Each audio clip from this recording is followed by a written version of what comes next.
अस्सलाम वालेकुम students, hope you are fine. As you know हम अपना चैप्टर नंबर 6 कंप्लीट कर चुके थे, तो आज हम स्टार्ट करेंगे lesson number 7, that is princess aubergine. Let's start reading. There was once a very poor farmer who lived with his wife in a hut in a village near Lahore. The farmer had lost all his land and had to look for wild plants and roots for their foods.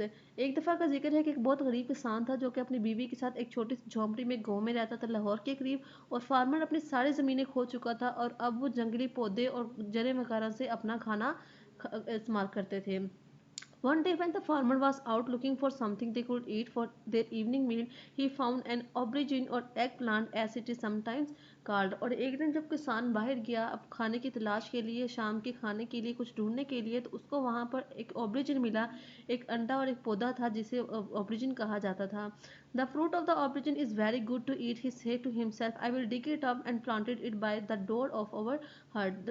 ऑब्रिजिन का खाना, ऑब्रिजिन का जो fruit है, एक फल है, वो बहुत अच्छा होता है। उसने ये अपने आप से कहा। उसने कहा कि मैं इसे खोद के ले जाऊंगा और अपने झोंपड़ी के बाहर, दरवाजे के बाहर लगा दूंगा। So he dig up the plant and took it home. तो उसने उस पौधे को खोदा और उसे अपने घर ले गया। He planted it carefully every day, he watered it and after some time the aubergine grew tall and strong and bore one large fruit. उसने उसे बहुत एहतियात से वहाँ पे बोया, उसे उगाया और उसे वो हर रोज़ पानी देता था। और फिर कुछ टाइम्स के बाद वो ऑब्रिजिन भर गया और एक बहुत स्ट्रॉन्ग सा और एक बहुत अच्छा सा एक फ्रूट निकला उसमें से। Oh what a beautiful fruit said his wife, it is large as a pear and its purple and white skin is so beautifully bright and shiny. ओह ये कितना खूबसूरत फल है, उसकी बीवी ने कहा। ये इतना भरा है जैसे कि कोई अमरूद, ये पर्पल और वाइट कलर का है एंड इट इज़, और ये बहुत खूबसूरत और शाइनी है।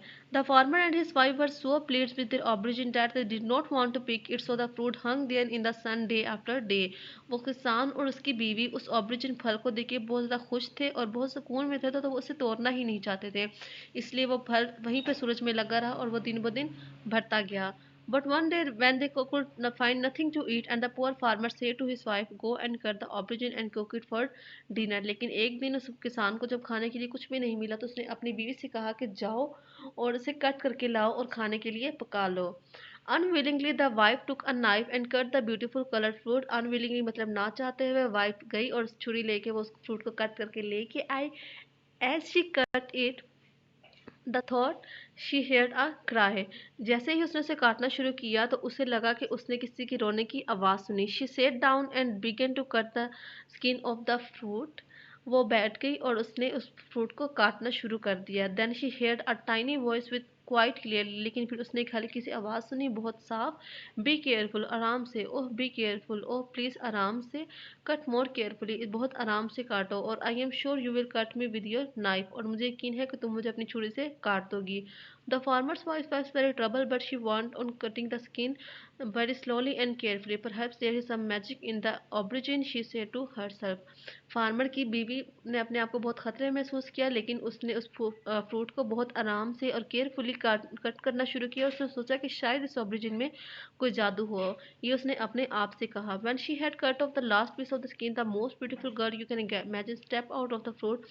She was dressed in purple and white skin. लेकिन जब उसने उसे कट किया, उसकी आखिरी स्किन के आखिरी टुकड़े को कट किया, तो एक बहुत खूबसूरत लड़की, जितना कि आप सोच सकते हैं इतनी खूबसूरत लड़की उस फ्रूट में से बाहर आई और उसने पर्पल और वाइट कलर का सिल्क ड्रेस पहना हुआ था। The poor farmer and his wife were very surprised and excited and they were very delighted too. वो जो गरीब किसान था और उसकी बीवी थी, वो बहुत हैरान हुए, बहुत एक्साइटेड हुए और वो बहुत ज़्यादा खुश भी हुए। They had no child of their own and they thought that the lovely girl was a gift from the God. उनकी अपनी कोई औलाद नहीं, तो उन्होंने सोचा कि जो इतनी प्यारी लड़की है, ये अल्लाह की तरफ से उनके पास तोहफा है। They decided to keep her, उन्होंने उसे रखना चाहा। So they treated her as if she was their own daughter, तो उन्होंने उसे ऐसे पाला जैसे वो उसकी अपनी बेटी हो। दे लव द ब्यूटीफुल चाइल्ड, वो उन्होंने उसे बहुत प्यार किया। And give her everything she want, और उसे हर वो चीज़ें जो वो चाहती थी। What name shall we give her? said the wife. हम इसका क्या नाम रखें? बीवी ने कहा। Let us call her the Princess Aubergine, said the farmer. कि हम इसको प्रिंसेस ऑब्रिजिन कहेंगे। फार्मर ने कहा। Oh yes, said his wife. हाँ क्यों नहीं, उसकी बीवी ने कहा। Although she is not really a princess, she is certainly as lovely, as delighted as a king's daughter. कि ये ना सिर्फ इतनी प्यारी है, बल्कि ये इतनी अच्छी और इतनी खूबसूरत है जैसे किसी बादशाह की बेटी हो। The king's palace was near the poor farmers हट। उस किंग का जो महल था वो किसान की the king's palace was near the poor farmer's hut. जो बादशाह का महल था वो उस किसान की झोंपड़ी के बिल्कुल पास था। The king lives with there with his beautiful queen and 7 son. और बादशाह वहां पर अपनी खूबसूरत बीवी और 7 बेटों के साथ रहता था। One day a slave girl from the king's palace was passing the poor farmer's hut and she saw the beautiful aubergine combining her hair.